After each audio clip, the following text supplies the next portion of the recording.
কাকা গ্যাস লাইটটা দাও তো, বিড়ি ধরাবো। বাবু আমার হাত নেই, কিছু ভিক্ষে দিন বাবু, বউর জন্য নাইটি কিনবো, টাকা নেই, দিন। এই তোর তো হাত আছে জানোয়ার, বের কর, বের কর হাত। আমাকে বোকা বানাচ্ছিস নাকি? এই তুই তো বিশাল পাজি রে।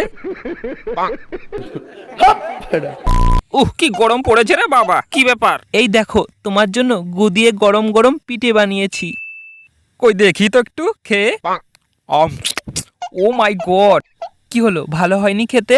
খুব ভালো হয়েছে, তোমার গুয়ের পিঠে এরকম পিঠে কেউ বানাতে পারবে না। হ্যাঁ, লজ্জা দিও না, সত্যি বলছি খুব স্বাদ হয়েছে। এত সুন্দর গুয়ের পিঠে আমি কোনোদিনও খাইনি। কি গো, এটা কি তোমার গুয়ের পিঠে? আচ্ছা। দুধ দুধ খাবি? দুধ খাবি? হ্যাঁ রে, ওই ভজনের মেয়ের হাতে 1 গ্লাস গরম দুধ খাবো, তাহলে আমার শরীরটা চাঙ্গা হয়ে যাবে।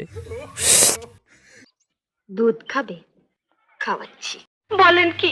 কিন্তু তুই ভজনের বাড়ির ভেতরে যাবি কি করে রে প্রসেনজিৎ? তোরা শুধু আমার সাথে থাকবি, দেখবি ভজনের মেয়ের দুধ আমি কি করে খাই, মানে হাতের। আরে দরজা খোলো গো, এই অসময় আবার কে আসলো? নমস্কার। আরে বাড়া, তোরা কে? আমরা আসলে চাঁদা নিতে নিতে মাথা ঘুরছে।